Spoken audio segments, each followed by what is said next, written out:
ले जी, तो start with बिस्मिल्लाहिर्रहमानिर्रहीम। सबसे पहले जनाब अभी जो हम बात करना चाह रहे हैं आपका जो पेपर का पैटर्न है, जो क्वेश्चन आएंगे किस तरह आएंगे, ये भी 10 अक्टूबर को मॉडल पेपर जो है आई कैप की तरफ से इशू होगा। लेकिन इससे पहले जब FR1 ओल्ड स्कीम में था तो उसमें सूरत हाल जो थी, जो सिलेबस की और जो क्वेश्चन पेपर जो था उस पर हम अगर डिस्कशन करें कि किस तरह से पेपर जो है वो नॉर्मली सेट होता था FR1 का एग्ज़ाम जो है, ठीक। लेकिन उससे पहले हम बात ये करना चाह रहे हैं कि जनाब इंट्रो जो आप लोगों को एग्जाम्प्ट हो गई, और अगर तो आप डायरेक्ट FR1 में आके बैठे हैं, ठीक, तो मैं देखना ही चाह रहा हूँ कि कितने लोग हैं जो डायरेक्ट FR1 में आए हैं और इंट्रो मतलब बिल्कुल नहीं पढ़ी, ज़ीरो है इंट्रो, मतलब डेबिट क्रेडिट भी नहीं पता। How many students are there जिनको डेबिट क्रेडिट भी नहीं पता? 7, 8 don't even know the debit credit, सुना भी नहीं कभी, सुना भी नहीं कि डेबिट क्रेडिट कुछ होता है, सुना है, सही हो गया। और कितने लोग हैं जिन्होंने बाकायदा एग्जाम में अपीयर हुए इंट्रो के, यानी कि, और जिन्होंने पढ़ा बस सिर्फ क्लास में पढ़ा है।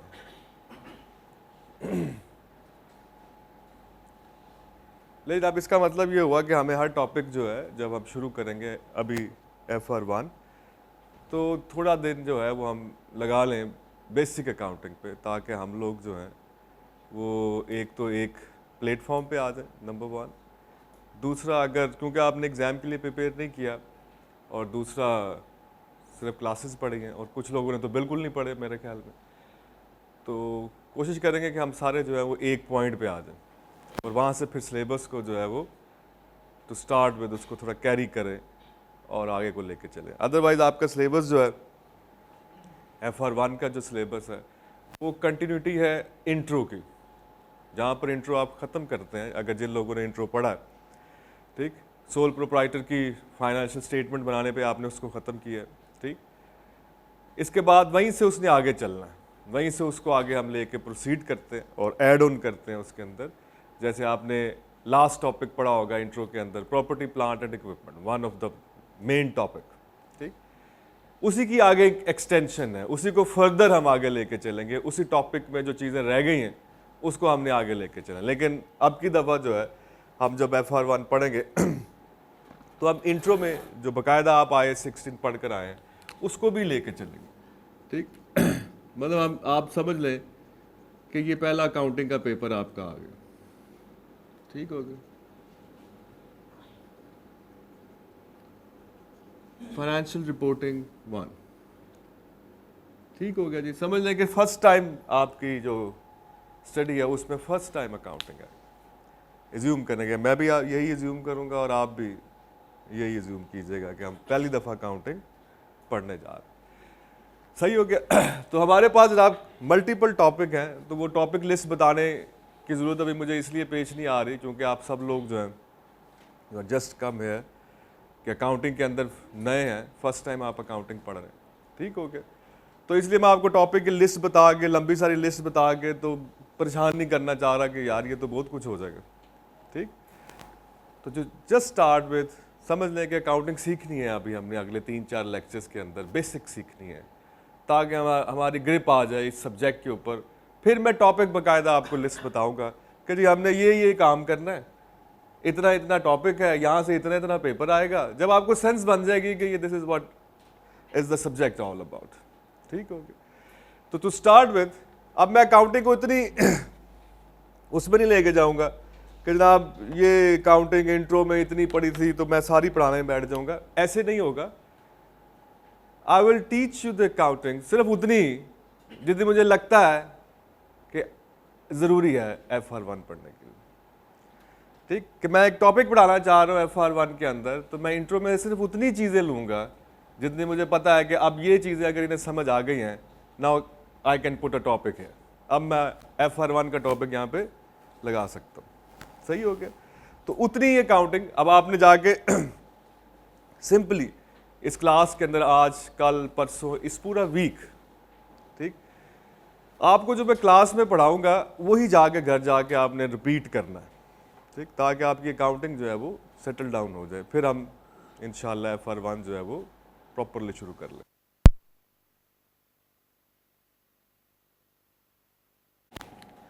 तो अकाउंटिंग से मुराद क्या है? What is the meaning of accounting? तो हम कहते हैं जनाब अकाउंट का मतलब होता है, आम जुबान में अगर हम कहें what is the meaning of account, तो हम कहते हैं अकाउंट मीन हिसाब। जैसे आजकल हमारे मुल्क में एक लफ्ज़ बड़ा बोला जाता है अकाउंटेबिलिटी, एहतसाब होना चाहिए जनाब, है ना, सुनते होंगे आप बार बार लफ्ज़। तो अकाउंट इसका मतलब होता है हिसाब करना, ठीक। अकाउंटिंग मीन्स कॉन्टिन्यूटी में आप लिखत पढ़त कर रहे हैं, हिसाब कर रहे हैं, तो सब्जेक्ट है सिर्फ अकाउंटिंग। अकाउंटिंग सब्जेक्ट जब हम पढ़ते हैं तो इसका सिंपल सा मीनिंग आप ज़हन में ये रख सकते हैं कि कोई एक गिवन बिजनेस है, एक बिजनेस है जो आप पढ़ रहे हैं, और बिजनेस की मल्टीपल ट्रांजैक्शंस हैं, there are lot of transactions जो बिजनेस करता है, ठीक। बिजनेस की जो ट्रांजैक्शंस हैं सारी, यानी कि आम जुबान में हम कहते हैं जो लेन देन कर रहा है कारोबार, उसके लेन देन को हमने क्या करना है, हमने उसको रिकॉर्ड करना है, लिख लेना है अपने पास, ठीक। सब्जेक्ट में अगर हम देखें कि क्या करने जा रहे हैं हम, तो हम कहते हैं जनाब सादा से सादा तरीन लफ्ज़ों में अगर हम ये कहें कि सब्जेक्ट हमें ये बताएगा कि एक बिजनेस जो लेन देन करता है, जो ट्रांजैक्शंस कर रहा है बिजनेस, उन ट्रांजैक्शंस को हमने क्या कर लेना है, हमने उनको रिकॉर्ड कर लेना।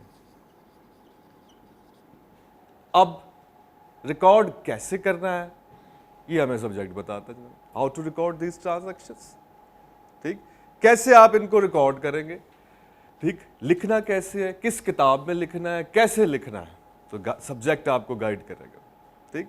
फिर हम ये कहते हैं जना हाउ टू रिकॉर्ड, फिर हम कहते हैं जी इसको आपने समराइज कर लेना।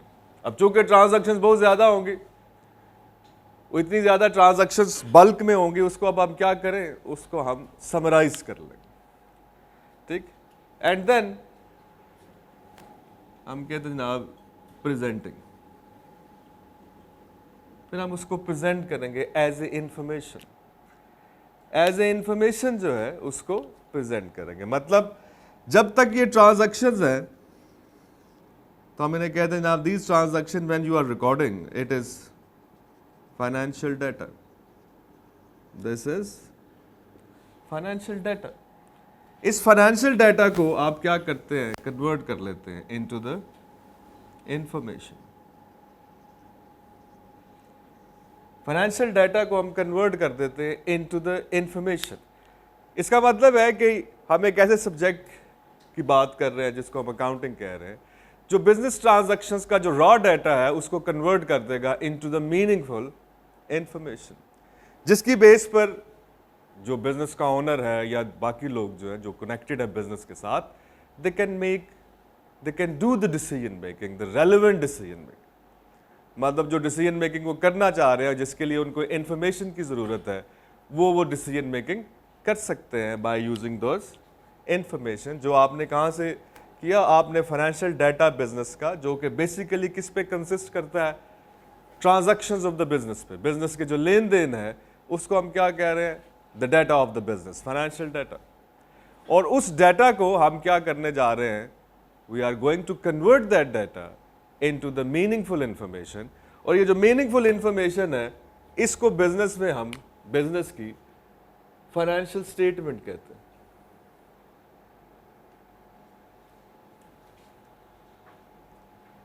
क्या कहते हैं जनाब, फाइनेंशियल स्टेटमेंट्स। कितने लोगों ने पहली दफा ये लफ्ज सुना, फाइनेंशियल स्टेटमेंट, फर्स्ट टाइम, यार ये फाइनेंशियल स्टेटमेंट होती, पहली दफा सुना, ठीक हो गया जनाब। अब आपने याद रखना है ये लफ्ज, हमारी सारी स्टोरी इसके गिर्द घूमनी है, this is our basic point, ठीक। मतलब हम क्या कर रहे हैं, in an accounting we are going to convert the financial data into the meaningful information, number 1। अब ये बात बीच में से याद रखनी है आपको, ठीक, कि फाइनेंशियल डाटा जो कि कंसिस्ट किस पे करता है, ट्रांजैक्शंस पे, लेन देन है बिजनेस का। उस ट्रांजैक्शंस को, तमाम ट्रांजैक्शन जो उसने बिजनेस ने एक गिवन टाइम पीरियड में की, 1 महीने में या 6 महीने में या 1 साल के अंदर, जितनी भी उसने ट्रांजैक्शंस की, ये हमारे पे डिपेंड करेगा कि हमने कितना टाइम पीरियड का लेना है। तो नॉर्मली हम 12 माह का ले रहे होते हैं फॉर 1 ईयर, कि पूरे 1 साल में बिजनेस ने जितनी भी लेन देन किया, जितनी ट्रांजैक्शंस की, उन ट्रांजैक्शंस को हम किस में कन्वर्ट कर रहे हैं, इनटू द मीनिंगफुल इंफॉर्मेशन, और this meaningful information is known as finance.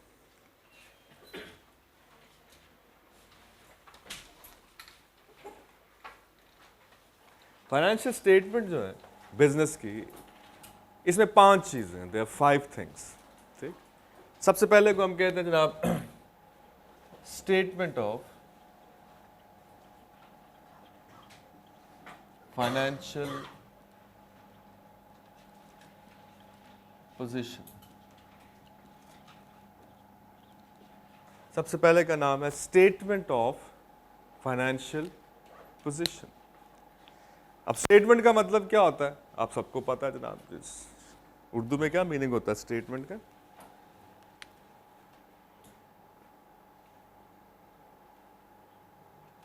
सुना कभी लफ्ज, आपकी स्टेटमेंट नहीं आई, लिख कहते नहीं हम, क्या मतलब कहते हैं? आपको, आपने बताया नहीं कुछ, कल की प्रेस कॉन्फ्रेंस में आपने बताया नहीं, मीटिंग में क्या हुआ था, आपकी कोई स्टेटमेंट नहीं आई उसके बाद, a brief description of the whole story, ऐसे हम कहते हैं स्टेटमेंट, खुलासा होता है ये बेसिकली, ठीक।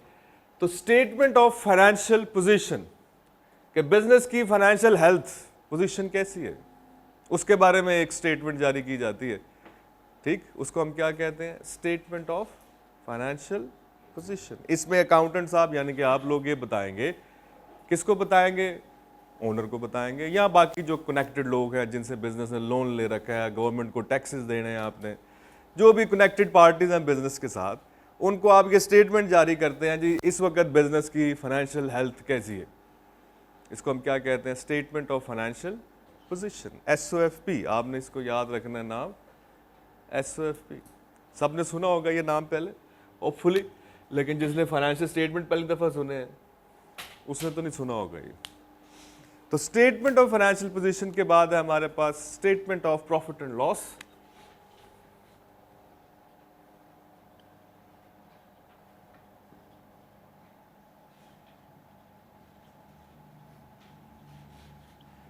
स्टेटमेंट ऑफ प्रॉफिट और लॉस, इसमें आप बिजनेस ये बताएगा कि जनाब बिजनेस ने इस टाइम पीरियड के अंदर कमाया है या गवाया है, ठीक, कि इस पर्टिकुलर टाइम पीरियड के अंदर बिजनेस ने कुछ कमाया है भी है या कि बस सब कुछ गवा ही दिए। तो प्रॉफिट है तो इसका मतलब है कोई एड ऑन हुआ है, कुछ कमाया है। लॉस का मतलब होगा घुमा दिया जनाब, सब ज़ाया हो गया। तो इस स्टेटमेंट के अंदर आप बताएंगे कि प्रॉफिट है या लॉस। इस स्टेटमेंट में आप बताएंगे कि बिजनेस के पास कितने रिसोर्सेज, यानी आने वाले दिनों में रिसोर्सेज जो है वो कैसे उसको बेनिफिट देने वाले हैं। तो statement of financial position, statement of profit and loss. तीसरा है जी हमारे पास statement of cash flow, statement of cash flow. इस स्टेटमेंट में बिजनेस ये बताएगा, यानी कि अकाउंटेंट ऑफ द बिजनेस ये बताएगा कि बिजनेस के पास पूरे गिवन टाइम पीरियड के अंदर या साल के अंदर कितना कैश बिजनेस में इन हुआ और कितना कैश बिजनेस से आउट हुआ। तो इसको हम बताएंगे जी स्टेटमेंट ऑफ कैश फ्लो, ठीक हो गया। Third document that is statement of cash flow. The fourth document is statement of changes in equity, statement of changes in equity। equity कहते हैं जनाब वो फंड जो कि बिजनेस के मालकान ने बिजनेस में लगाए होते हैं, उसको equity कहते हैं। जो बिजनेस का ओनर है, कोई एक ओनर है, दो ओनर है या बहुत सारे ओनर, ठीक, जैसे अगर हम देखें ना बिजनेस के मल्टीपल सेटअप हैं, आपने सुना होगा, लेकिन एक दफ़ा दोबारा देख लेते हैं जी। बिजनेस एक को हम कहते हैं सोल प्रोप्राइटर। इसका मतलब है तो सिंगल हैंडेडली एक इंडिविजुअल है जो बिजनेस को ओन करता है, उसके तमाम प्रॉफिट लॉसेस उसको बिलोंग करते हैं, बिजनेस के तमाम जो लाइबिलिटीज़ हैं, जो उसने पैसे देने हैं लोगों के, वो बिजनेस के साथ साथ ऑनर पे भी। There is a second setup, it is called as partnership. अब यहां पर बिजनेस के मालिक एक से ज्यादा हो गए, दो या दो से ज्यादा, ठीक और उन्होंने फंड कंट्रीब्यूट किया हुआ है और बिजनेस जो प्रॉफिट कमाता है वो आपस में डिस्ट्रीब्यूट करते हैं लॉसेस या प्रॉफिट। इसको हम कहते हैं ये पार्टनरशिप। अब इसमें बिजनेस के ओनर एक से ज्यादा, यानी कि दो या दो से ज्यादा। फिर हमारे पास एक और सेटअप है, उसको हम कहते हैं company setup, limited companies, joint stock company, private limited company, public limited company. अभी आप बिजनेस लॉ भी साथ में लेंगे, पर अभी तो कंपनी लॉ अलहदा हो गया, बाद में पढ़ेंगे आप, ठीक। तो company is an artificial legal personality जो कि आप रजिस्टर्ड करते हैं गवर्नमेंट के साथ। SECP आपने सुना होगा, security exchange commission of Pakistan, इदारा है जो कंपनीज को रेगुलेट करता है। इसमें कौन लोग मालिक हैं? ये शेयर होल्डर्स, आपने टर्म शायद सुनी होगी, अगर नहीं सुनी तो शेयर होल्डर्स वो लोग हैं जो कंपनी को ओन करते हैं, जो कंपनी में फंड्स जो हैं वो इंजेक्ट करते हैं। अब इनके मालकान जो है वो कौन है? वो शेयर होल्डर्स हैं। सो बिजनेस के मल्टीपल सेटअप हैं, मोस्टली हम देखते हैं sole proprietor, partnership and company.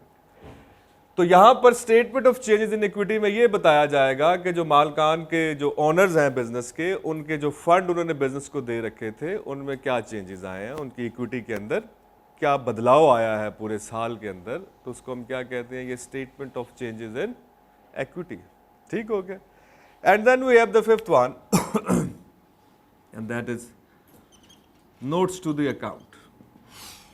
Notes to the accounts इसको हम कहते हैं।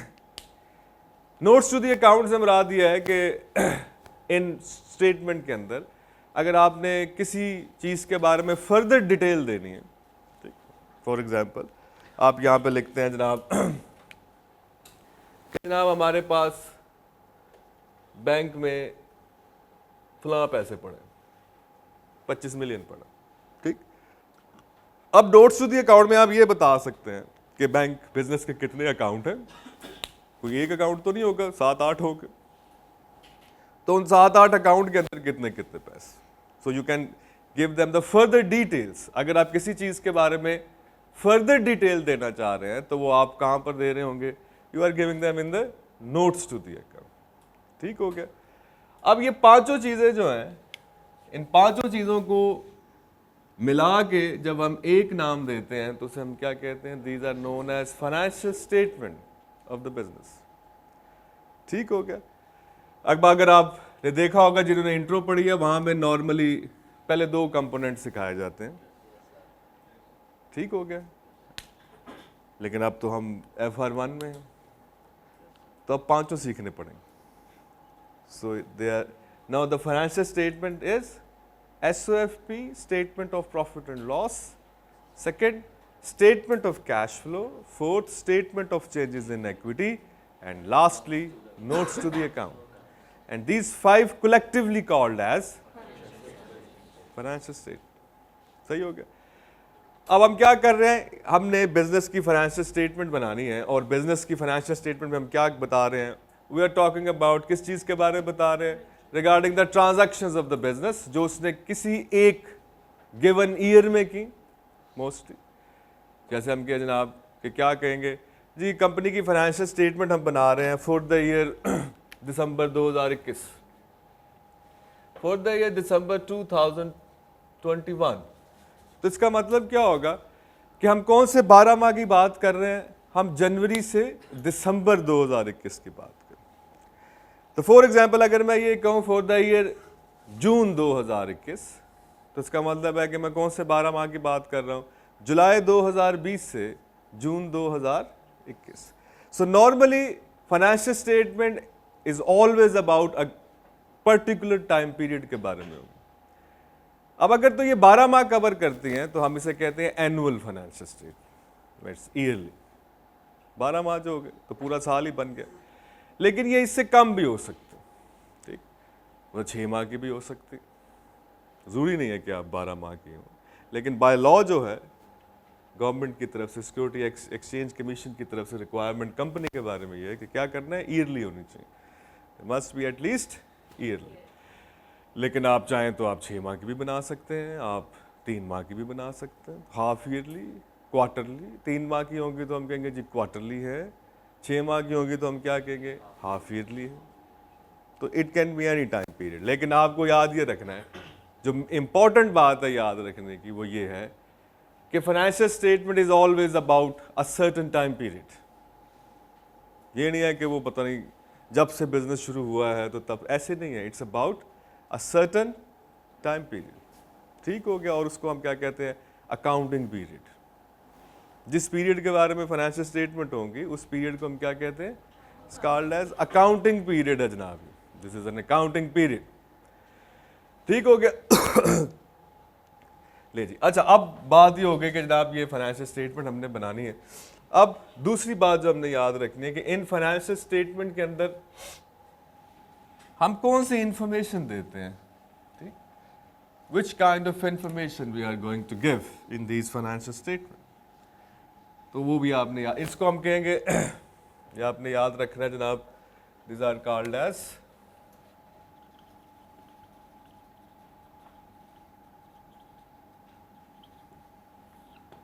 Components of financial statement. अगर आपको पेपर में कभी ये आ जाए तो आपने याद रखना है कि इनको हम क्या कहते हैं, कंपोनेंट्स। फाइनेंशियल स्टेटमेंट के कंपोनेंट्स कितने, तो दे आर 5, तो ऑलवेज रिमेंबर दीज आर 5, ठीक हो गया।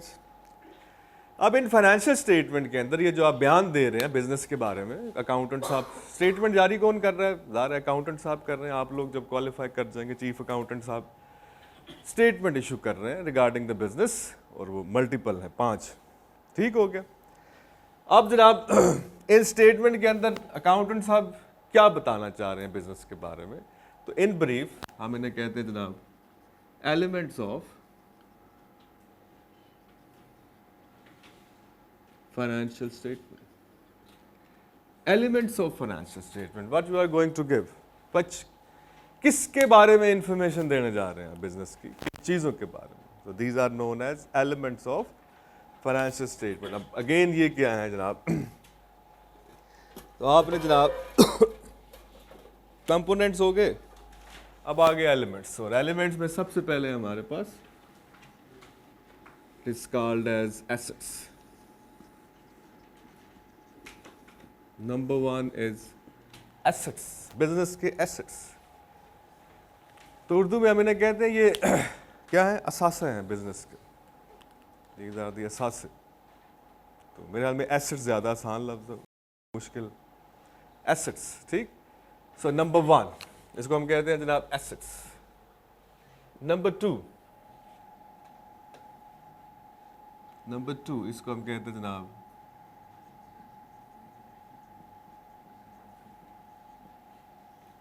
liabilities of the business.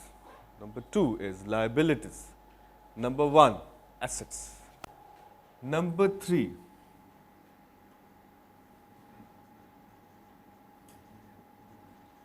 equity, capital. Intro में हम इसको नॉर्मली जिस नाम से याद रखते हैं वो कैपिटल है। तो अब चूंकि हम दोनों को मिला के पढ़ रहे हैं तो क्या जरूरत है कैपिटल लफ्ज पढ़ने की, just take it as a equity, इसको हम इक्विटी भी कहते हैं, ठीक हो गया जनाब। Then we have the 4th one and that is expense, and number 5 income. So there are 5। इन स्टेटमेंट के अंदर हम बिजनेस के इन 5 चीजों के बारे में बताते हैं। हम बताते हैं कि बिजनेस के पास कितने एसेट्स हैं, कितनी तरह के हैं, ओके, कितने एसेट्स हैं, कितनी तरह के हैं। द सेम वे बिजनेस की लाइबिलिटीज कितनी है, कितनी तरह की हैं। तो वी टेल देम कि जनाब बिजनेस ने कितने लोगों के पैसे देने, लाइबिलिटीज कितना उधार है बिजनेस पे, लाइबिलिटीज। ओनर के कितने पैसे इन्वेस्टेड हैं बिजनेस के अंदर, इक्विटी कैपिटल, कितने पैसे ओनर के इन्वेस्टेड, तो हम कहते हैं ये इक्विटी। कितना एक टाइम पीरियड के अंदर कितना इसने खर्चा वर्चा कर दिया, एक्सपेंसेस कितने हो गए, और कमाया कितना, इनकम कितनी। तो आप देखेंगे 5 चीजें। जी सर, इधर ही आएंगे, कैपिटल में चेंज है ना ड्राइंग्स। तो ड्राइंग्स जो है, जिन लोगों ने अभी नहीं पढ़ी अकाउंटिंग आज तक, ड्राइंग्स का मतलब होता है ड्रॉ करना। ओनर बिजनेस में से पैसे निकाल रहा, रिसोर्सेज निकाल रहा हो, तो इसका मतलब उसकी कैपिटल में चेंज आ रही है। It's not the element basically, it's element के अंदर मूवमेंट है। ड्राइंग को आप एलिमेंट नहीं कहते, it's not an element of it, it is basically the movement in the capital. सही हो गया। सो दीज आर द 5, इन 5 को हम IS, अभी हमें कौन बता रहा है, ये भी अब आप लोग इंफॉर्मेशन जरा ज्यादा मिलेगी आपको, क्योंकि अब आपके साथ सिचुएशन बड़ी अब नॉर्मल है। इंट्रो पढ़े बगैर FR1 पढ़ना ये नहीं है कि नामुमकिन नहीं है, लेकिन थोड़ा सा अब आपने इंफॉर्मेशन जो है वो एब्जॉर्ब ज़्यादा करनी। ये मैं लिखा IS, IS stand for International Accounting Standard. These are the standards issued by IFAC, International Federation of Accountants. ये हमें ये बताते हैं स्टैंडर्ड कि किस तरह फाइनेंशियल स्टेटमेंट प्रिपेयर की जाती है, how to prepare the financial, उसमें क्या क्या इन्फॉर्मेशन आपने बतानी। तो हम जितनी भी बातें यहाँ पे कर रहे हैं या करेंगे आने वाले दिनों में, वो ना मेरी हैं ना आपकी हैं ना किसी ने, ये सीधी सीधी किस तरह से आ रही हैं, they are coming from the accounting standards, these are all coming from the accounting standards. हम इंटरनेशनल अकाउंटिंग स्टैंडर्ड ही पढ़ रहे होंगे आने वाले दिनों में, क्योंकि अब आपने FR1 पढ़ रहे हैं, तो इसके अंदर हमने 7 से 8 अकाउंटिंग स्टैंडर्ड्स पढ़े। ठीक, तो accounting standard means international accounting standard. अब ये जो मैं आपको बातें बता रहा हूँ, it is in the IS1, international accounting standard number 1, मतलब कोई इंडियन किताब से नहीं हम आपको बता रहे। These are the acceptable standards across the world, पूरी दुनिया में। कोई भी कंपनी, कोई भी बिजनेस फाइनेंशियल स्टेटमेंट बना रहा होगा तो वो इन्हीं स्टैंडर्ड्स पे बना रहा होगा। इससे क्या होता है, इससे हम कहते हैं पूरी दुनिया में comparability of the financial statement जो है वो इम्प्रूव हो जाती है।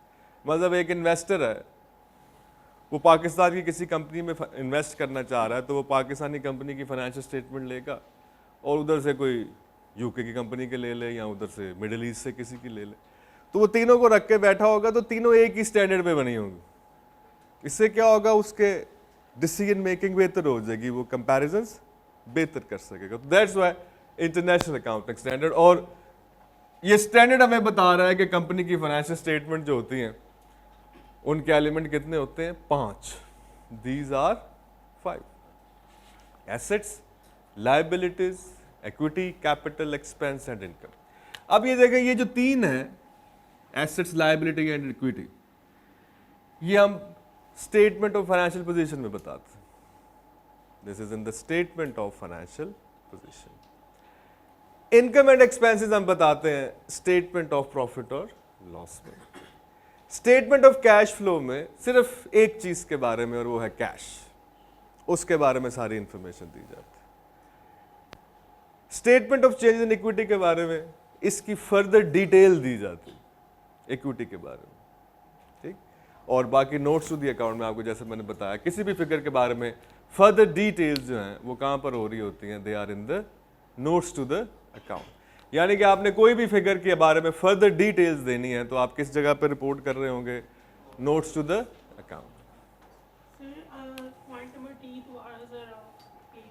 कौन सा statement of change in equity? हाँ जी, अब ये कह रहे हैं कि इसमें हम बताएंगे कि ओनर का कैपिटल या इक्विटी, इक्विटी हमने कहा किसको कहते हैं, these are the funds invested by the owner of the business, उसको हम क्या कहते हैं, इक्विटी या कैपिटल। ठीक, इस स्टेटमेंट के अंदर हम ये बताएंगे कि एक गिवन टाइम पीरियड के अंदर ओनर के कैपिटल कितना था, ड्यूरिंग द ईयर उसमें क्या चेंजेस आए, जैसे ड्राइंग्स कर ली वो फर्दर वापस ले गया, या और कैपिटल दे दिया, प्रॉफिट कितना हुआ था बिजनेस का वो भी ओनर का है, वो भी उसको बताएंगे, या बिजनेस ने लॉस किया तो उससे उसका ओनर का कैपिटल और कम हो गया। सो ये मूवमेंट जहाँ भाई आप बता रहे होंगे, इसको हम क्या कहते हैं, that is called as statement of changes in equity. ठीक हो गया। ये कैश फ्लो स्टेटमेंट में हम कैश बुक के बारे में कैश बुक के बारे में चले ऐसे कर लें, अभी कैश बुक के बारे में बताएंगे। It's all about the cash, how much cash is in. अब कैश बुक के अंदर आपको पता है कि इंफॉर्मेशन जो है वो कई सफ़ों पर मुश्तमिल होगी, पूरे साल की होगी, छोटी छोटी बातें भी बताई गई होंगी। उस पूरी कैश फ्लो का एक सफ़ा बना लें तो वो क्या बन जाएगा, स्टेटमेंट ऑफ कैश फ्लो बन जाएगा। इन अदर वर्ड, अगर हम इसको आसान करके बोलें कि पूरी की पूरी जो कैश बुक है, जो आपने पूरा साल हर दिन के हिसाब से प्रिपेयर की है, हर डेट के हिसाब से, उस पूरे रजिस्टर को आप एक सफ़े पे अगर ले आए तो वो क्या है जी, वो स्टेटमेंट ऑफ कैश फ्लो। सही हो गया। अच्छा, अब जनाब हमारे पास है वन बाय वन, तो what are the assets. Assets क्या है, ठीक। सो क्या है जी एसेट्स, तो हम कहते हैं तमाम रिसोर्सेज जो बिजनेस के पास, ऑल द रिसोर्सेज, जितने भी इकोनॉमिक रिसोर्सेज हैं बिजनेस के पास, ठीक।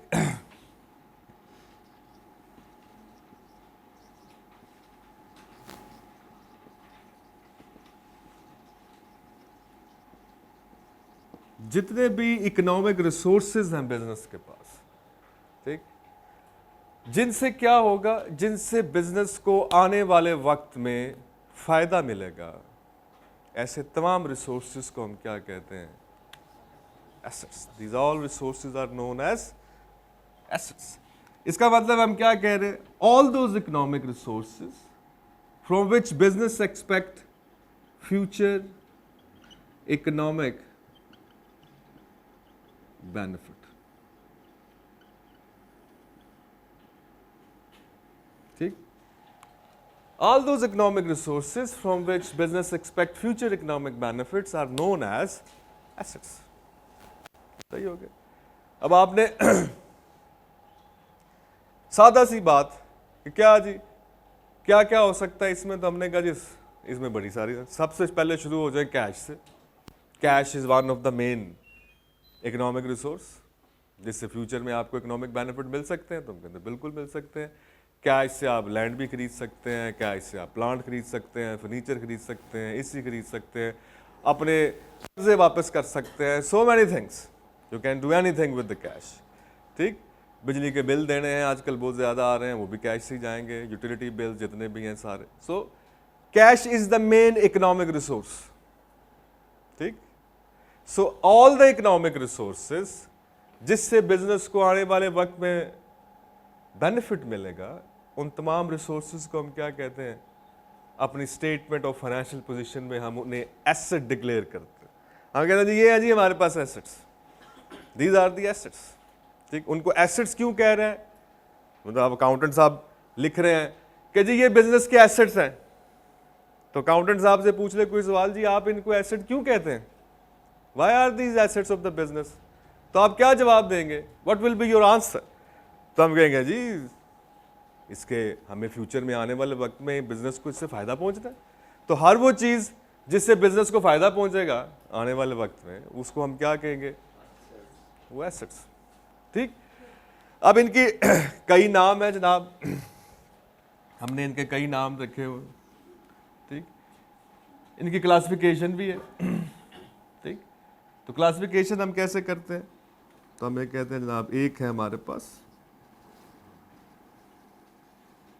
नॉन करंट एसेट्स और एक को हम कहते हैं current assets. Non current assets and current assets, there are two type of assets. ठीक हो गया जनाब। अब इनकी क्लासिफिकेशन भी इस बात पर है कि एक इकोनॉमिक रिसोर्स जिससे बिजनेस को फायदा मिलेगा आने वाले वक्त में, उसको आप एसेट कह रहे हैं। अब हम ये कहते हैं कि अगर ये फायदे का ड्यूरेशन जो है वो 12 माह से ज़्यादा है, मतलब एक ऐसा रिसोर्स जो बिजनेस को आने वाले वक्त में बेनिफिट देगा और उसके बेनिफिट देने का टाइम पीरियड 12 मंथ से भी ज़्यादा है, तो ऐसे रिसोर्स को, ऐसे एसेट को हम क्या कहते हैं? Non current asset. क्या कहेंगे जनाब हम इसको? It's a non current asset. अब अपने एसेट्स की डिटेल बताते हुए एसओएफपी के अंदर आप बताएंगे जी ये टोटल एसेट्स हैं, इनमें से वो एसेट जिनसे बिजनेस को 12 माह से ज्यादा बेनिफिट आएगा उसको आप हेडिंग बना लेंगे नॉन करंट एसेट, कि जी ये इतने तो नॉन करंट है इसमें, और जिनसे बेनिफिट मिलेंगे बिजनेस को लेकिन उसका टाइम पीरियड 12 माह से कम है उसको हम क्या कह देते हैं? Current assets. तो ये एक छोटी सी बात आपने याद रखनी, इंट्रो वालों ने जो पढ़कर आ रहे हैं दे नो इट ऑलरेडी, लेकिन जिन्होंने पहले कभी नहीं पढ़ी उन्हें ये याद रखना है कि assets they are the economic resources जिनसे बिजनेस को क्या मिलेंगे? आने वाले वक्त में फ़ायदा पहुंचेगा, और ये फ़ायदा पहुंचेगा बिजनेस को, इसका टाइम पीरियड अगर 12 माह से ज़्यादा है तो आप उसको कैसे क्लासिफाई कर रहे हैं? They are known as non current assets, and if the time period is less than 12 month तो कह रहे हैं ये क्या है? ये करंट एसेट्स। सही हो गया? तो ये हो गया जनाब एसेट्स। अब आ गई हमारे पास नंबर 2 लायबिलिटीज। लायबिलिटीज क्या होती है? तो हम कहते हैं जी लायबिलिटीज जो हैं ये हैं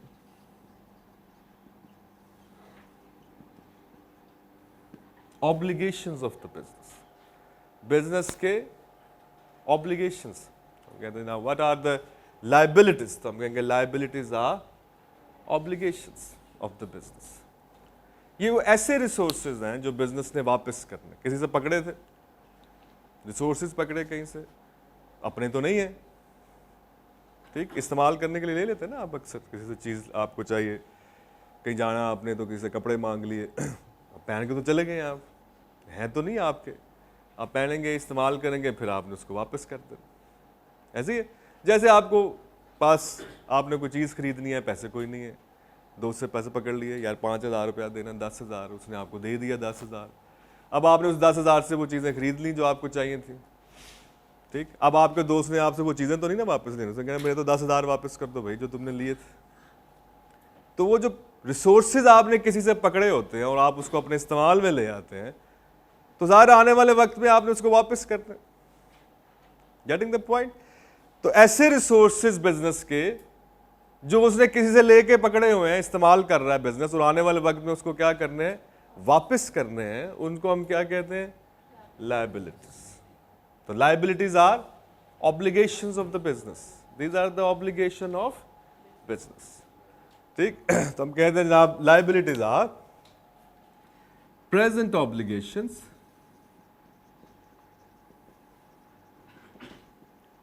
बिजनेस के present obligations due to past transaction, कि बिजनेस पे हाल में जो ऑब्लिगेशंस हैं प्रेजेंट में, जिसकी वजह माजी में होने वाली एक ट्रांजैक्शन, माजी में आपने कोई लेन देन किया था, उस लेन देन की वजह से अब आपके ऊपर क्या आ गया हुआ है? ऑब्लिगेशन आ गया, और ऐसे ऑब्लिगेशंस को हम क्या कहते हैं? Liabilities. So liabilities are present obligations due to some past transactions. सही हो गया जनाब? ले जी, ये हो गई हमारे पास लायबिलिटीज, और इसकी भी दो टाइप्स, क्लासिफिकेशन दो हैं। एक को हम कहते हैं वही नॉन करंट लायबिलिटीज, और एक को हम कहते हैं current liabilities. So they are two types of, again, so non current से मुराद क्या होगा? कैसे ऑब्लिगेशंस जो बिजनेस ने वापस करने हैं, ज़ाहिर लायबिलिटीज वापस ही करनी है आप, ऑब्लिगेशंस आप, लेकिन ऐसी ऑब्लिगेशंस जिसको वापस करने के लिए आपके पास टाइम पीरियड 12 माह से ज़्यादा, यानी कि अगर आपने किसी से पैसे आज पकड़े हैं और आप अपने इस्तेमाल में ले हैं और आपने उसको वापस कब करने हैं, आपकी उसके साथ बातचीत होगी, आपने कहा यार ये 2021 चल रहा है, मैं तुम्हें वापस करूँगा 2024 में। इसका मतलब है कि आपने जो पैसे पकड़े हैं उसको टाइम पीरियड जो आपको दिया गया है वो 12 माह से ज़्यादा का। अगर आपने अपने लोन वापस करने हैं, ऐसे लोन्स हैं, ऐसे ऑब्लिगेशंस हैं जो बिजनेस ने 12 माह के बाद वापस करने हैं, तो उनको हम क्या कहते हैं? Non current liabilities.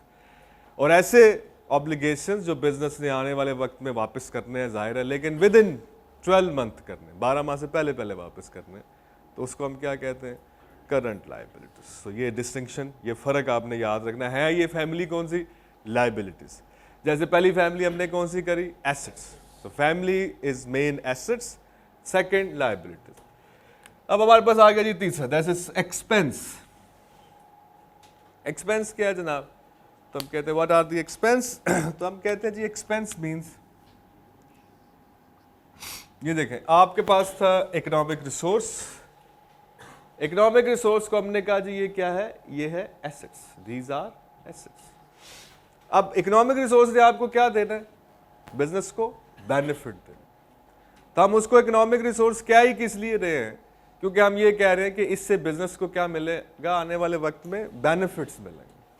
अब जब आप उस रिसोर्स से बेनिफिट ले लेंगे तो उस रिसोर्स में जो भी बेनिफिट थे आपने उसको कंज्यूम कर लिया।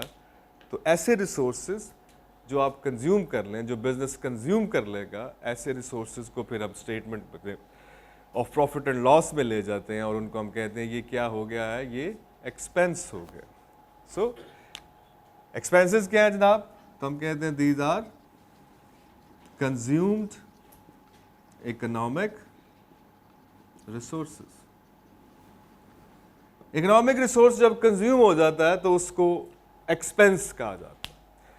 जैसे आपने एग्जांपल्स पढ़ी, जिन लोगों ने इंट्रो पढ़ा, सैलरीज एक्सपेंस है। क्यों एक्सपेंस है? क्योंकि आपने कैश कंज्यूम कर लिया। आपके पास आपने सैलरीज दी बिजनेस में 50,000 अपने एम्प्लॉइज को, तो अकाउंटेंट साहब से पूछे जी 50,000 किधर गया? उन्होंने कहा जी वो सैलरियां दे दी। इसका मतलब 50,000 का कैश कंज्यूम हो गया इन पेइंग द सैलरीज। ठीक, 20,000 कहाँ गया जी? 20,000 के हमने बिजली का बिल दे दिया। इसका मतलब 20,000 का कैश कंज्यूम हो गया। किस मद में कंज्यूम हो गया? इन पेइंग द इलेक्ट्रिसिटी बिल। अब आप इलेक्ट्रिसिटी बिल लिखते हो, सैलरी लिखते हो, एडवर्टीजमेंट लिखते हो, ये आप बता रहे होते हो कि जो रिसोर्स कंज्यूम हुआ वो किस किस मद में कंज्यूम हुआ। भाई कंज्यूम क्या हो रहा है? That is a cash. कोई रिसोर्स कंज्यूम हो रहा था। जब भी एक्सपेंस होगा, whenever there is an expense, आप एक्सपेंस कहेंगे ही उस वक्त जब आपका कोई रिसोर्स कंज्यूम हो जाए। एक्सपेंस पेमेंट करने को नहीं कहते। ये याद रखनी बात बड़ी क्लियरली अपने ज़हन में, पहले दिन आपने ये लाइन रख ली। मैं और आप अगर अकाउंटेंट नहीं है, ठीक, फॉर एग्जांपल एक आम आदमी, तो अब एक आम आदमी से जब हम पूछते हैं ना एक्सपेंस का मतलब, ज़ाहिर है सब लोग ये वर्ड यूज़ करते हैं, तो उनका मतलब ये होता है कि पैसे कैश में से निकल गए और जेब में से तो खर्चा हो गया। अकाउंटेंट ऐसे नहीं सोच रहा होता। ठीक, अकाउंटेंट जो है वो ये कहता है कि फॉर एग्जांपल आपने एक मोबाइल फ़ोन खरीद लिया, तो अकाउंटेंट से अगर आप उससे पूछेंगे कि ये एक्सपेंस हो गया, तो वो कहेगा नहीं ये एक्सपेंस नहीं हुआ, दिस इज नॉट एक्सपेंस। ये तो अभी आपने इन्वेस्ट किए हैं पैसे, आपने तो मोबाइल खरीद लिया। ठीक, 50,000 रुपये का आपने मोबाइल ले लिया, तो क्या 50,000 रुपये का एक्सपेंस हो गया? तो अकाउंटेंट कहता है नहीं, यानी कि मैं और आप कहेंगे जी ये एक्सपेंस नहीं है, दिस इज नॉट एक्सपेंस। ये तो आपने इन्वेस्ट किया है। आपको बेनिफिट चाहिए मोबाइल से, चूंकि आप कॉल रिसीव करना चाहते हैं, आप कॉल करना चाहते हैं, आप व्हाट्सएप यूज़ करना चाह रहे हैं, आप ईमेल करना चाह रहे हैं। So these are the kind of benefits जो रॉ कैश से तो नहीं आ सकते थे। अब अगर आप इस तरह के बेनिफिट चाह रहे हैं तो आपको उसको पहले मोबाइल में या लैपटॉप पे इन्वेस्ट करना पड़ेगा, फिर आपको ये बेनिफिट्स आएंगे। ऐसे ही करते हैं ना, मतलब आपको बेनिफिट चाहिए, आप गर्मी से बचना चाह रहे हैं, सर्दी से बचना चाह रहे हैं आप, तो आपको इन्वेस्ट करना पड़ेगा इन अ होम। कैश ही है ना आपके पास। अब कैश आपको गर्मी सर्दी से तो नहीं बचा सकता, कसरात से, तो आपको क्या चाहिए? आपको घर चाहिए। अब आप क्या करते हैं? कैश अर्न करते हैं और उसको कहाँ पर इन्वेस्ट करते हैं? Invest in home. और फिर आप वहाँ पर रह रहे होते हैं, सिक्योरिटी, वेदर से बचाओ, ये सारा कुछ चीज़ें आपके। सो बिजनेस भी इसी तरह देखता है कि अगर उसने यूनिट्स बनाने हैं, प्रोडक्शन करनी है, तो उसको प्लांट में इन्वेस्ट करना पड़ेगा। अब प्लांट रखना कहाँ पे है? तो उसको बिल्डिंग में इन्वेस्ट करना पड़ेगा। बिल्डिंग बनानी कहाँ पे है? तो लैंड खरीदनी पड़ेगी। तो दीज ऑल आर कनेक्टेड, कि प्रोडक्शन करने के लिए उसको ये सारी चीज़ों में इन्वेस्ट करना पड़ेगा। अब जब वो लैंड खरीदेगा, बिल्डिंग खरीदेगा, प्लांट खरीदेगा, तो क्या वो एक्सपेंस कर रहा है? No, it's not an expense, these are the investments of the business. ये बिजनेस इन्वेस्ट कर रहा है, ये एक रिसोर्स जिसको कैश कह रहे थे हम, वो शक्लें बदल रहा है। कैश लैंड बन गया है, कैश बिल्डिंग बन गई है और कैश अब प्लांट बन गया। अब ये सारे तीनों मिलके काम करेंगे तो जो चाह रहे थे आपके प्रोडक्शन हो, अब होगी प्रोडक्शन। समझ आ रही बात? अब कंजम्पशन कब होती है? जैसे फॉर एग्जाम्पल आपके पास कैश है और आपने कैश का लोड करा लिया मोबाइल पे। अब लोड कराना भी अकाउंटेंट इसको एक्सपेंस नहीं कहेगा ना, एक्सपेंस नहीं होगा। एक्सपेंस कब होगा? जब आप कॉल करेंगे, वो जो आपको मिनट मिले हैं उस लोड के अगेंस्ट, उनको आप यूज करना शुरू कर देंगे। इंटरनेट यूज करेंगे आपको उन्होंने कहा जी आपको 2 GB डाटा मिला, ठीक, तो वो सुबह तक खत्म हो जाएगा। इसका मतलब पूरी रात में आपने उसको एक्सपेंस आउट किया। Getting my point? So expense is not a payment. सबसे पहली बात स्टूडेंट जो सबसे बड़ी गलती करते हैं, काउंटिंग भी सीख रहे होते हैं लेकिन पता नहीं कहां से दिमाग में ये बात फिट इन हो गई होती है कि पेमेंट एक्सपेंस होता है। सो payment is another event. Payment तो आप लैंड खरीद रहे हैं तब भी कर रहे हैं, प्लांट खरीद रहे हैं तब भी पेमेंट हो रही है। सो पेमेंट करना एक्सपेंस नहीं है। Consumption of economic resource is an expense. याद रहेगी बात कि इकोनॉमिक रिसोर्स जब कंज्यूम होगा तब वो क्या हो जाएगा? वो एक्सपेंस होगा। फिर आगे जनाब हमारे पास इनकम। सो इनकम क्या है? तो हम कहते हैं इनकम हमेशा एक्सपेंस के ऑपोजिट होता है। इट्स ऑलवेज ऑपोजिट होता है। आमदन और खर्चा एक दूसरे के मुतजाद है ना, लैंग्वेज में भी। इनकम क्या क्या है जी इसका ऑपोजिट? तो हम कहेंगे एक्सपेंस। ऐसे ही तो अकाउंटिंग में भी आपने इसको देखना है तो ये उसका ऑपोजिट ही होएगा। So what is an income? तो हमने कहा जी एक्सपेंस क्या था? तो हमने कहा एक्सपेंस था इकोनॉमिक रिसोर्स का यूज होना। तो फिर इनकम क्या होगा? इकोनॉमिक रिसोर्स का क्रिएट होना। अगर consumption of resource is an expense तो फिर इकोनॉमिक रिसोर्स का क्रिएट होना, फर्दर इकोनॉमिक रिसोर्सेज आना, वो इनकम होगा। ऐसे रिसोर्सेज जो बिजनेस के पास नहीं थे वो आ जाएं। कहां से आएंगे? तो हम कहते हैं बिजनेस के पास इकोनॉमिक रिसोर्स यहां तो ओनर दे सकता है, फर्दर कैपिटल दे के कैश आ जाएगा ना, और या आप किसी से पकड़ सकते हैं लाइबिलिटी की सूरत में। मतलब अगर आप बैंक से लोन पकड़े तो क्या मिलेगा आपको? कैश। इसका मतलब है बिजनेस के पास रिसोर्सेज, अगर हम कहें कि इनकम वो रिसोर्सेज है जो क्रिएट हो रहे हैं, तो हम कहते हैं यार ऐसे रिसोर्सेज जो ओनर देगा बिजनेस को वो तो कैपिटल हो गए, और ऐसे रिसोर्सेज जो थर्ड पार्टी से पकड़ेंगे वो तो हो गए लोन, लायबिलिटीज। तो इनकम कौन से है? तो हम कहते हैं ये इनकम वो इकोनॉमिक रिसोर्सेज में इंक्रीज है जो बिजनेस अपनी ट्रेडिंग बिजनेस एक्टिविटी से लेके आता है। तो उसको हम क्या कहते हैं? Income. Increase in economic resource.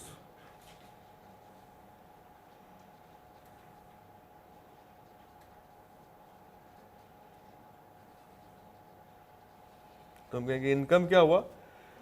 Increase in economic resource due to the business activities. ठीक हो गया? मतलब ये वो रिसोर्सेज नहीं है जो ओनर देगा बिजनेस को, ये वो रिसोर्सेज नहीं है जो लाइबिलिटी की सूरत में आएंगे, ये वो रिसोर्सेज इंक्रीज है जो बिजनेस खुद अपनी ट्रेडिंग एक्टिविटी के थ्रू लेकर आएगा। तो ऐसे इंक्रीज, जैसे हम कहते हैं आपने 10 रुपए की चीज जो है 12 रुपए में बेच दी, तो 10 रुपए के रिसोर्सेज कैश था, आपने उसकी एक यूनिट खरीदी, कैश ने शक्ल चेंज की है जी, फिर आपने किसी को फंसाया, उसको वही चीज़ 12 रुपए की बेच दी। अब इसका मतलब आपके पास पहले थे 10 रुपए रिसोर्सेज, अब वो बन गए हैं आपकी चालाकी से कितने? 12 रुपए। तो वो जो 2 रुपए का इंक्रीज आया है उसको अकाउंटिंग में हम क्या कहते हैं? It's an income. It's an income. तो this is what we called as increase in economic resource due to the trading activities, उसको हम क्या कहते हैं? ये इनकम। ठीक, तो ये आ गया जनाब। अब हम देखें क्या कह रहे हैं हम कह रहे हैं जनाब बिजनेस के पास इकोनॉमिक रिसोर्सेज जिससे बिजनेस को फ्यूचर इकोनॉमिक बेनिफिट्स मिलेंगे, वो हैं एसेट्स। ऐसे इकोनॉमिक रिसोर्सेज जो आपने पकड़ रखे हैं लोगों से और आपने वापस करने हैं, उनको हम कहते हैं लायबिलिटीज। इकोनॉमिक रिसोर्स अगर आप कंज्यूम कर दें तो उसको हम कहते हैं एक्सपेंस, और अगर बिजनेस एक्टिविटीज के जरिए आप इकोनॉमिक रिसोर्सेज में इंक्रीज ले आए तो इसको हम कहते हैं इनकम। इसका मतलब है कि स्टोरी जो है वो एक ही लफ्ज के गिर्द घूम रही, and that is economic resource. समझ आ रही बात? इसका मतलब है सारी की सारी स्टोरी जो है, जो आप स्टेटमेंट बना रहे हैं कंपोनेंट्स में, स्टेटमेंट ऑफ फाइनेंशियल पोजीशन, इधर हम बताएंगे कि बिजनेस के पास कितने एसेट्स हैं, बिजनेस की लायबिलिटीज कितनी है और कैपिटल इक्विटी कितनी है। ये स्टेटमेंट ऑफ फाइनेंशियल पोजीशन। यहां पे हम बता रहे होंगे बिजनेस ने कितने इकोनॉमिक रिसोर्सेज जनरेट किए फर्दर और कितने कंज्यूम किए, यानी कि इनकम और एक्सपेंस हम इस स्टेटमेंट में बता रहे हैं। सही हो गया? यहां पर हम एक सिंगल रिसोर्स की बात कर रहे होंगे और वो है कैश। इसका मतलब है आप सारी फाइनेंशियल स्टेटमेंट देखें और इन एलिमेंट्स को देखें तो वैसे तो जारी तौर पे 5 हमें नजर आ रहे हैं, लेकिन अगर हम इन 5 को भी एक जगह पे इकट्ठा कर लें, एक लफ्ज में खींच लें, तो पूरी स्टोरी किसके गिर्द घूम रही है? इकोनॉमिक रिसोर्स के गिर्द घूम रही है। ठीक? और ये क्या है जनाब? Capital and equity. तो हम कहते हैं these are those economic resources which has been invested by the owner of the business। Business के ओनर ने जो पैसा बिजनेस में लगाया है उसको हम क्या कहते हैं? That is called as equity. इसको हम कहते हैं ये कैपिटल इक्विटी। सही हो गया? अब अगर आप देखें जनाब, तो हम कहते हैं जनाब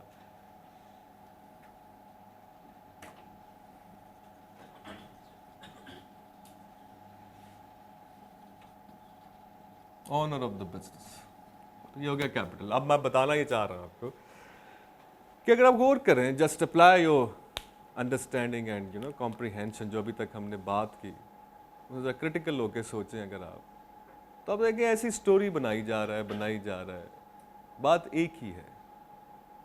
we are just giving a statement about business economic resource. एक लफ्ज के गिर्द पूरी रिपोर्टिंग, पूरी अकाउंटिंग घूमती, और वो क्या है? वो है इकोनॉमिक रिसोर्स। सही हो गया? इसको समझना है आपने, इकोनॉमिक रिसोर्स। ठीक? अब ये जो इकोनॉमिक रिसोर्स है यानी कि आप एज एन अकाउंटेंट अगर गौर करें तो आपके ऊपर जो जिम्मेदारी आयद हो रही है बिजनेस की तरफ से, बीइंग एन अकाउंटेंट, कि भाई आपने हिसाब रखना है कि बिजनेस के पास कितने इकोनॉमिक रिसोर्स हैं, नंबर 1, और दूसरा हिसाब आपने ये रखना है कि ये आए कहां से। टोटल अकाउंटिंग इसके गिर्द घूमती है कि एक बिजनेस के पास कितने इकोनॉमिक रिसोर्स हैं, इसका हिसाब रखें, उनका नाम भी से आइडेंटिफाई करें कि जी बिजनेस के पास इतने इकोनॉमिक रिसोर्सेज है। एक साइड पे आप ये हिसाब रखें और दूसरी साइड पे हमें ये भी बता के रखें कि ये रिसोर्सेज बिजनेस के पास आए कहां से, यानी कि इनके सोर्सेज क्या। सही हो गया? तो अब जब हम ये बात करते हैं, ये मिटा दूं मैं ये इधर से ठीक। तो जब हम ये बात करते हैं कि अकाउंटेंट साहब जो हैं उन्होंने हिसाब ये रखना है कि बिजनेस के पास कितने इकोनॉमिक रिसोर्सेज हैं और ये आए कहां से हैं, तो हम कहते हैं कि जनाब यहाँ से एक कॉन्सेप्ट निकलता है और जहाँ से पूरी स्टोरी अकाउंटिंग की शुरू होती है। ठीक? और वो है accounting equation.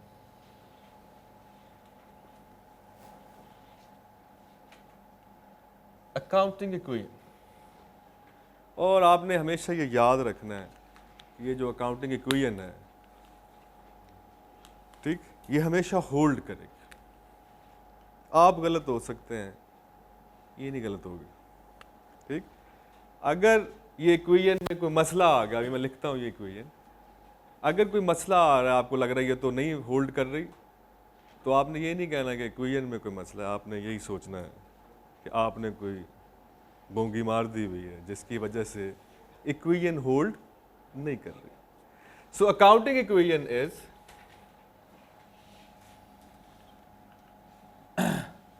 resources are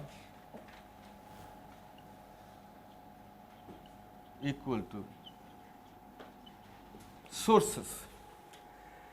Economic resources of the business are always equal to their sources. So resources are equal to source. यहां से शुरू होती है ये। ठीक? अब हमने कहा ये रिसोर्स क्या है, तो हमने कहा जी ये एसेट्स हैं। Economic resources are assets. और सोर्स क्या है इसके, तो हम कहते हैं जी इसके सोर्स हैं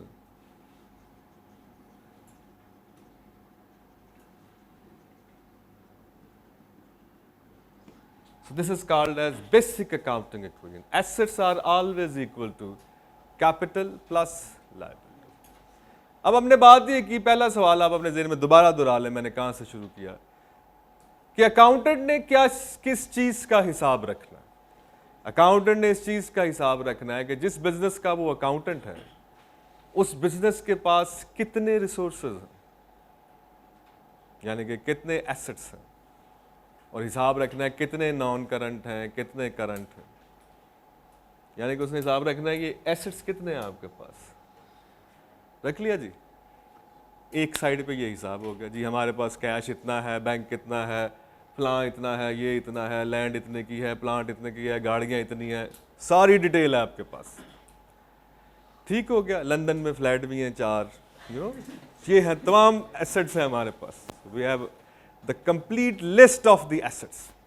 ठीक, लिख लिया आपने। अब दूसरी साइड पे आपने ये भी हिसाब रखना है कि सर ये आए कहाँ से, from where you get these resources. ठीक, यानी कि रसीदें कहाँ हैं। So where are the receipts, what are the sources, ये आए कहाँ से हैं आपके पास।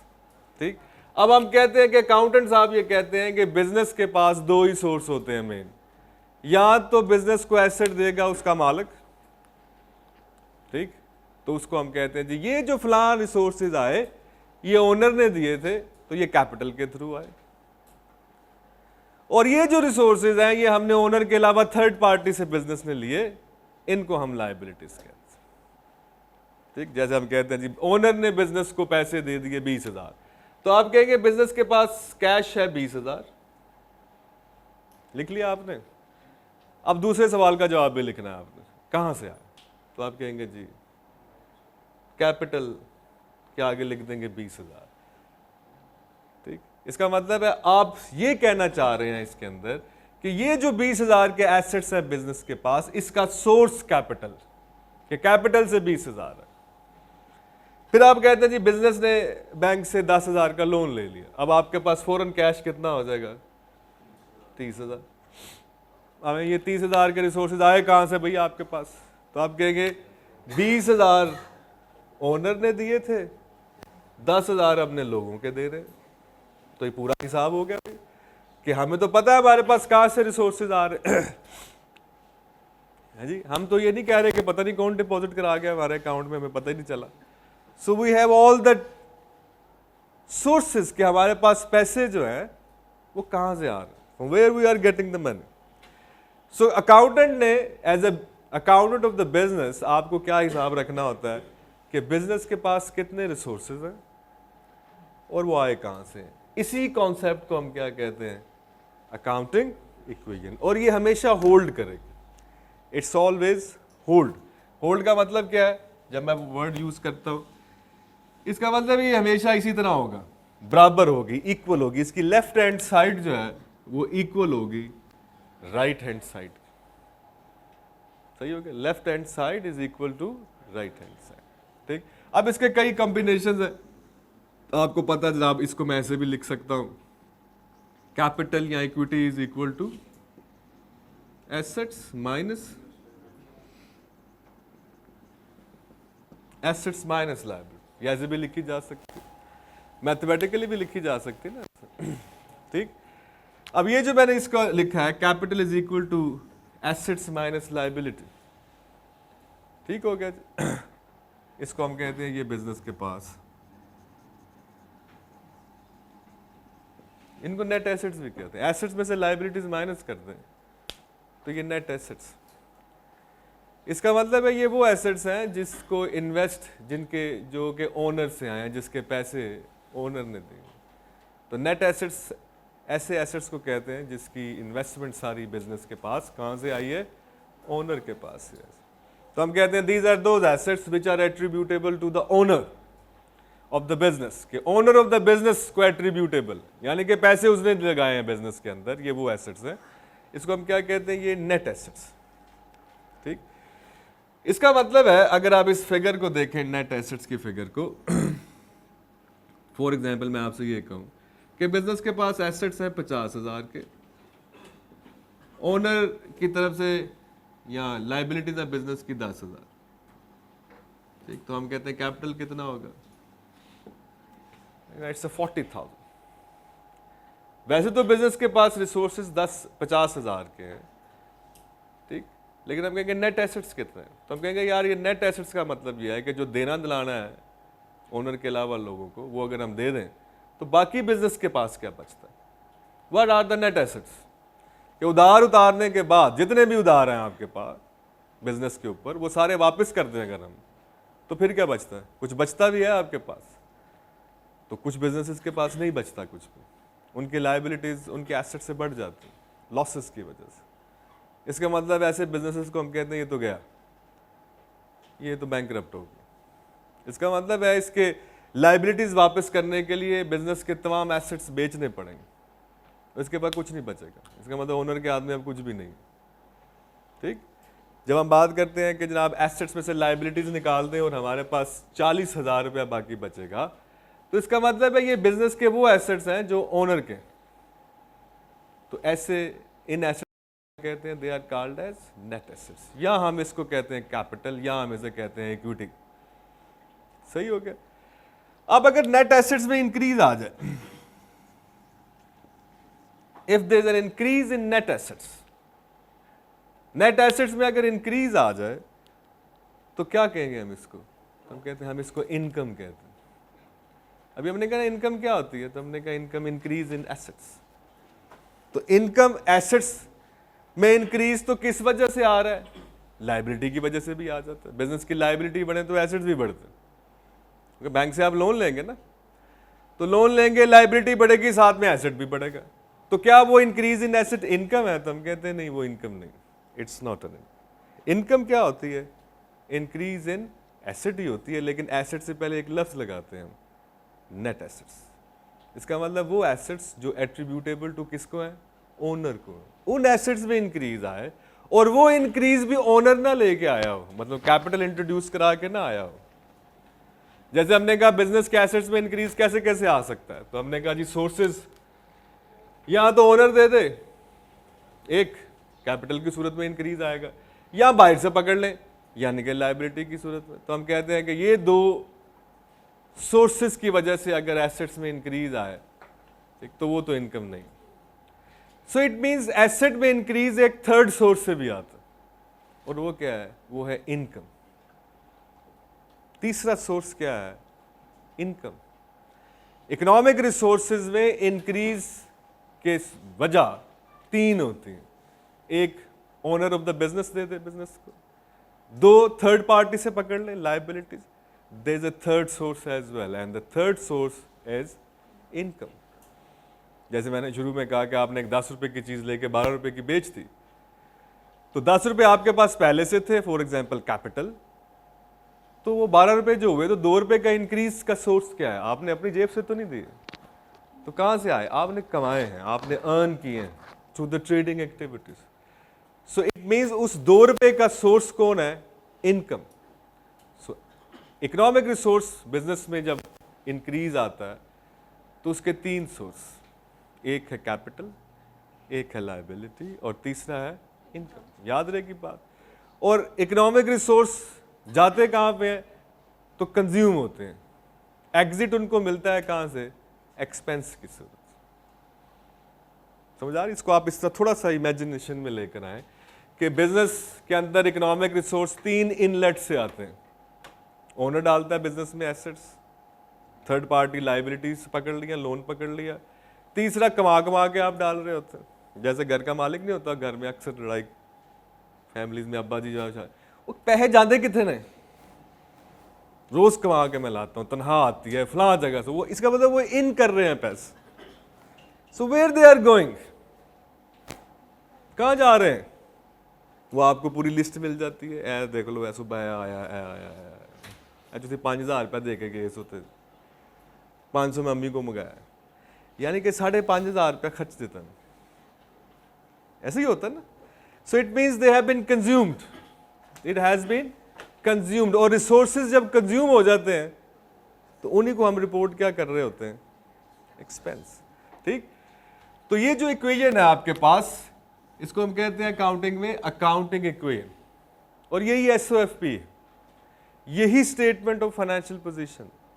स्टेटमेंट ऑफ फाइनेंशियल पोजीशन में हम ये बताते हैं कि बिजनेस के पास कितने एसेट्स हैं, और फिर हम बताते हैं कैपिटल इतना है, और फिर हम बताते हैं लायबिलिटीज इतना। ठीक हो गया। टोटल एसेट्स जो आपके पास आएंगे, it should be equal to the total of capital and.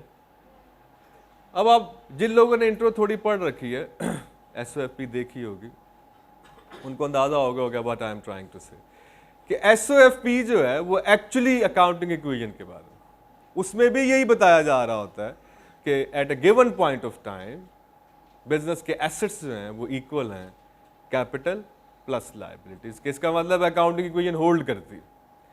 It means accounting equation जो है वो होल्ड कर रही है। अगर ये इक्वल ना है तो इसका मतलब है अकाउंटिंग इक्वेशन होल्ड नहीं कर रही। अब इसका मतलब ये नहीं है कि इसमें कोई मसला है, इसका मतलब ये है कि आपने कोई आपसे गलती हो चुकी है, आपने कोई मिस्टेक जो है वो कर दी है, जिसकी वजह से अकाउंटिंग इक्वेशन क्या है वो अब होल्ड नहीं कर रही। ठीक, इसके बाद एक और चीज़ जो आपने बेसिक चीज़ जो है वो याद रखनी है, वो ये है कि जब हम कोई भी ट्रांजैक्शंस करते हैं, बिजनेस कोई भी ट्रांजैक्शन करता है, तो आपने याद रखना है कि इस अकाउंटिंग इक्वेशन में मूवमेंट आती है। There is always a movement in this account. जब भी बिजनेस कोई ट्रांजैक्शन करेगा तो ये अकाउंटिंग इक्वेशन में हलचल सी होगी, there will be a movement in accounting. ठीक, जैसे आपने पहले अकाउंटिंग नहीं पढ़ी। ठीक, अगर मैं आपसे कहूँ कि ओनर ने बिजनेस को 10,000 रुपये दिए, इस अकाउंटिंग इक्वेशन में क्या मूवमेंट आएगी, क्या हलचल आएगी? अगर ओनर, आपको ट्रांजैक्शन बता दी हमने कि यार ओनर ने बिजनेस को 10,000 रुपये दिए, तो इस अकाउंटिंग इक्वेशन में क्या मूवमेंट आएगी? खैर जो उसी को बताना है जिसने अकाउंटिंग नहीं पढ़ी। हाँ जी, और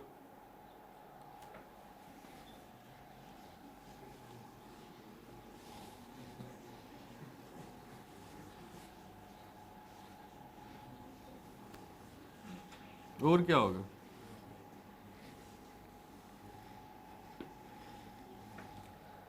बस, और कुछ नहीं। सोचो।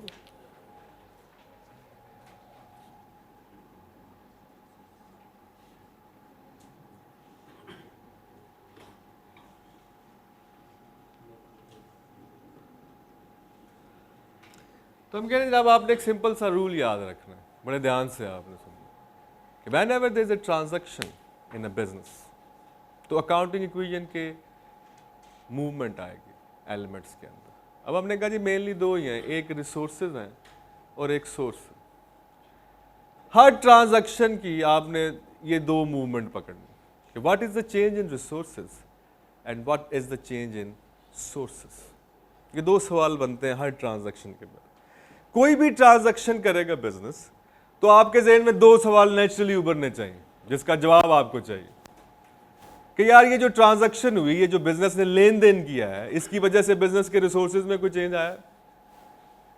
Is there any change in the resources? Second, अगर कोई चेंज आया है तो इसका सोर्स क्या है? What is the source? बस ये दो सवाल पूछने हैं हर ट्रांजैक्शन की, ये दो movement, there always a two movement. सही हो गया? अब आप देखें, मैंने आपसे कहा जी इनको मैं कहा जी आप बिजनेस को ने ओनर से 10,000 रुपये ले लिए या ओनर ने बिजनेस को 10,000 रुपये दिए, तो क्या मूवमेंट है? तो पहला सवाल ये है कि रिसोर्सेज में कोई मूवमेंट आई? कहते हैं बिल्कुल आई। बिजनेस के पास कैश में इजाफा हो गया, बिजनेस के कैश, और कैश को हम क्या कहते हैं? एसेट्स। कहते हैं ना बिजनेस के कैश में इजाफा है, जमा 10,000 प्लस हो गया 10,000, जितना भी कैश पहले हो गया उसमें 10,000 आ गया। अब पहले सवाल का जवाब कि रिसोर्सेज में कोई मूवमेंट है, तो हमने कहा जी बिल्कुल है। तो हमने कहा जी क्या मूवमेंट है?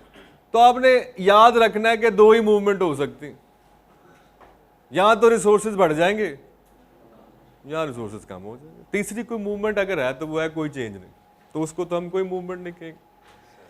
यानी कि कोई भी ट्रांजैक्शन बिजनेस करेगा तो उसका अफेक्ट क्या है? पॉसिबल दो ही है, या तो रिसोर्सेज बढ़ जाएंगे या रिसोर्सेज कम हो जाएंगे। बस सादा सा जवाब ये। इसका मतलब कैश बढ़ गया, पहले सवाल का जवाब मिल गया। दूसरा सवाल कहाँ से आया जी? ये 10,000 कहाँ से आया आपका?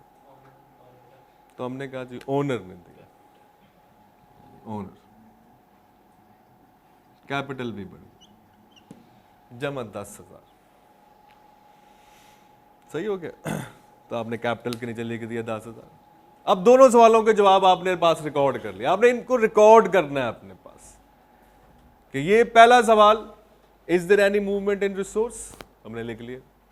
सेकंड, ये जो मूवमेंट है एट्रीब्यूटेबल टू हुम, ये मूवमेंट किसकी वजह से आई है? कोई ना कोई वजह जरूर होगी।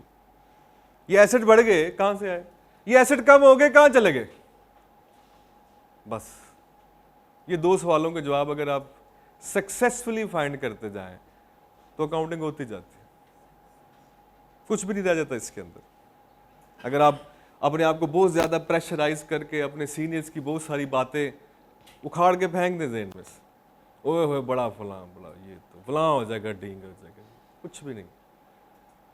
ठीक, सादा सा तरीका है, इसको हम आगे लेके चलते जाएंगे। लेकिन बेसिक मूवमेंट यही है, बेसिक सवाल, बुनियादी सवाल अकाउंटेंट की जिंदगी में यही है कि यार ये अब फॉर एग्जाम्पल मैं आपसे ये कहूं कि 2,000 रुपए की कार खरीद ली बिजनेस ने, 2,000 रुपए की कार खरीद ली बिजनेस ने। पहला सवाल, is there any movement in the resources? बिल्कुल है यार।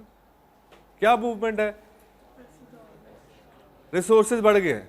कौन सा रिसोर्स बढ़ा? कहां से आई? सोर्स क्या है इसका? इसका कैश है, सोर्स है कैश। इसका मतलब है कि सारी मूवमेंट इधर ही पड़ी है अकाउंटिंग इक्वेशन की लेफ्ट साइड पे। One of the resources decrease and another resources increase. इसका मतलब है कि यहीं पे मूवमेंट है सारी, हमें उधर जाने की जरूरत नहीं पड़ी, क्योंकि अब की दफा सोर्स रिसोर्स का कोई दूसरा रिसोर्स है। 2,000 रुपए की गाड़ी खरीद ली, इसका मतलब है एक रिसोर्स बढ़ गया, कैश कम हो गया। तो टोटल रिसोर्सेज कितने हैं बिजनेस के पास? तो हम कहते हैं 8 जमा 2 10, 10 ही रह गए ना। चूंकि सारी मूवमेंट किस साइड पे आ गई अकाउंटिंग डिवीजन की? दोनों मूवमेंट लेफ्ट साइड पे ही आ गई। Most of the time movement इधर लेफ्ट साइड पे और राइट साइड पे, दोनों साइड पे आपको मिलेगी।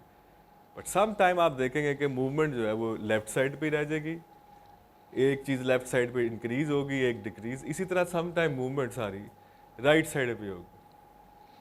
कैपिटल और लायबिलिटी में मूवमेंट आ जाएगी, उधर रिसोर्सेज में कोई मूवमेंट नहीं आएगी। लेकिन फिर भी बुनियादी सवाल दो ही रहेंगे। एक, is there any movement in the resource? Second, attributable to whom, कि ये जो मूवमेंट आई है ये किसको एट्रीब्यूट कर सकते हैं। दो चीज़ों का जवाब अगर आपने फाइंड कर लिया, इसका मतलब है आपको ट्रांजैक्शन सारी समझ आ गई। कोई भी ट्रांजैक्शन इससे बाहर नहीं है। जितने भी ट्रांजैक्शन हम आने वाले दिनों में पढ़ेंगे, उसका एनालिसिस ही आपने ऐसे करना। अगर आपने कहीं से ये सीख रखा है एनालिसिस, क्योंकि बिजनेस में क्या आया क्या गया, कुछ लोग ऐसे ट्रांजैक्शन का एनालिसिस कर रहे होते, कुछ लोगों ने लंबी सारी एक लिस्ट बनाई होती है अकाउंट्स की, नाम याद किए होते हैं और उसमें सोच रहे होते हैं किधर किधर गया। कुछ नहीं करना, इतनी कॉम्प्लिकेशन है ही नहीं। ठीक, तो नॉर्मली हम कहते हैं कि अगर आप छोटा करके देखें ना जीवन का विस्तार, तो हम कहते हैं कि आंखों पर आकाश है, आसमान नजर आ जाता है ना। वैसे आप सोचते हो पता नहीं कहाँ है आसमान, लेकिन अगर आप आराम से रिलैक्स होकर देखें तो आंखों में नजर आ जाता है ये सामने पड़ा है। ठीक है, तो इसी तरह है हर सब्जेक्ट। जितना आप अपने आप को मुश्किल करके सोचेंगे कि ओए होए होए, तो वो उतना ही मुश्किल। ठीक, जैसे ही आप कॉन्सेप्ट्स को ग्रैब करना शुरू करते हैं, फिर सिर्फ कैलकुलेशंस रह जाती, फिर जमा तफरीक रह जाती है बाकी। तो गेट द कॉन्सेप्ट, वो जितनी भी नई चीजें आएंगी वो इसी कॉन्सेप्ट के अंदर है, इन्हीं कॉन्सेप्ट्स के अंदर आपको मिलेगी। ठीक, तो आज की बात जो हमने की है वो हमने बात ये की है जनाब के बिजनेस की है जी फाइनेंशियल स्टेटमेंट्स, ऐसे ही फाइनेंशियल स्टेटमेंट के कंपोनेंट हैं 5, सही हो गया, और उनके नाम हैं आप लोगों ने याद रखने हैं। फिर एलिमेंट्स ऑफ फाइनेंशियल स्टेटमेंट हैं और वो हैं 5, उनके भी नाम आपने याद रखने। और तीसरी चीज़ हम कल यहीं से आगे चलेंगे and that is accounting equity. Assets are equal to capital plus and any movement in the transaction जो है उसके बारे में हम क्या कह रहे हैं। 2 सवाल हैं जिनके जवाब आपने ढूंढने हैं कि क्या मूवमेंट है रिसोर्स में और इसका सोर्स क्या है, बस। ठीक हो गया जनाब, ले जी, थैंक यू, बहुत शुक्रिया।